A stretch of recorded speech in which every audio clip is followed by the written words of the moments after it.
Hey guys, hope you're all doing good. In this video I'm going to demonstrate how you can create the geometry for the engine valve analysis.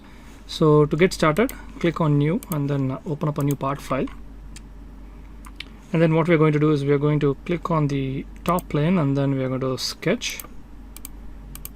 Alright, so I'm going to start with a circle for my cylinder. And I'm just going to say that the radius is 0.05 meters. Alright, so that looks nice, and then we are just going to go to features, extrude this guy. We're going to extrude it the other direction, and we're going to extrude it for about 10 centimeters. Okay, perfect. So the next thing that I want you to do is click on the front plane again, and what we have to do now is create the intake port. Again, I'm just going to be using approximate dimensions as this is clearly a made-up geometry. Now if you're actually working with a realistic model, then you can kind of use the same concepts that I'm teaching in this video, right? So we are selecting front plane, and need to select it again and use the sketch tool. And what I'm going to do is I'm going to use the line tool. Oh, looks like I exited sketch, so let's just click on the front plane again, sketch, use the line tool. I'm going to say that my intake port is going to come like this and it's going to enter like this. And then what I'm going to do is I'm going to apply a fillet, in this case to 0.04. Alright, this is going to be the guideline for our intake port. And let's just click yes, exit sketch. And then what we want to do is we want to just use the sweep tool to construct the intake port. And how I'm going to do that is go to features, reference geometry plane, I'm going to select this guy, and I'm going to select this point. Looks like that didn't make it, so let me just do it again. Click on plane, select this guy first and then this point. There we go. So now that we have our plane, we can just sketch in that plane, and I'm just going to draw a simplified shape. So we are going to say that our diameter is about 0. Maybe, and we are going to say that our radius is 0.02. Alright, so that looks decent, I think. And what I'm going to do is I'm going to use the sweep tool.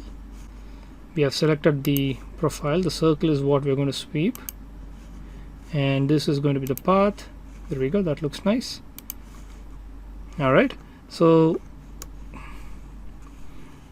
it looks like the port is a bit bigger, so what I'm going to do is I'm just going to click on my sketch, edit sketch, use the smart dimensions tool. Maybe instead of 0.04 I can say 0.02. Oops, sorry about that.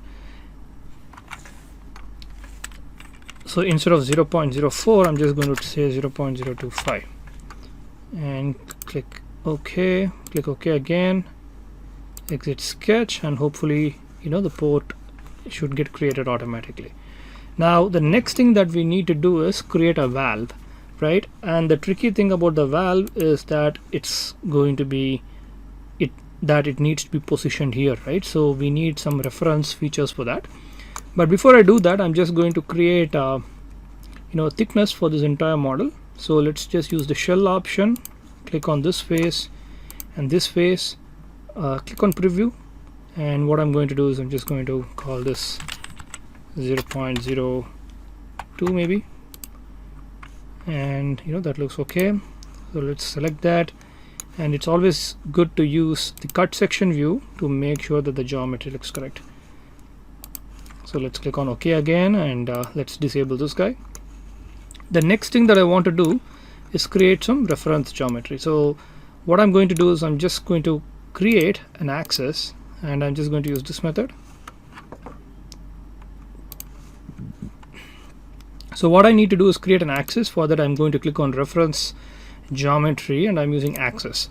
Now in order to create an axis, all I need to do is select a cylindrical face, and then SolidWorks is going to draw the axis. So let's just select this cylindrical face, and you can see that we have our axis. All right, Okay, perfect. So now that we have our axis, I think we can select this axis to basically draw a plane. So what I'm going to do is go back to reference geometry, go back to plane, and I'm just going to select this guy. Looks like it's already been selected. So far we have one reference. The other reference that I'm going to give is my right plane, and when I do that, it's fully defined. Let's click OK, and there we go, we have our plane. So now it's very simple. What I'm going to do is just look at it in the normal direction, and you can use the Alt plus arrow keys to rotate the model, you know, by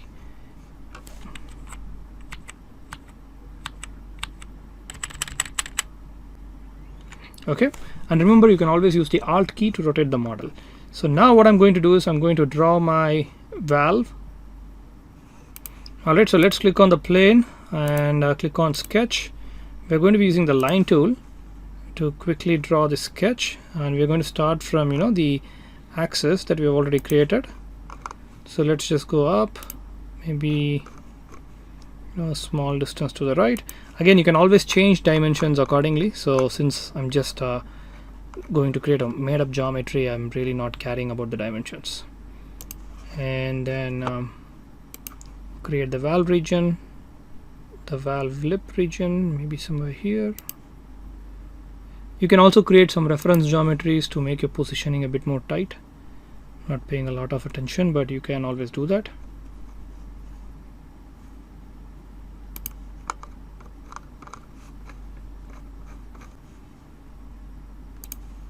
Alright, so I think that completes my valve. And what I can do now is I can just uncheck the line tool and select all my lines.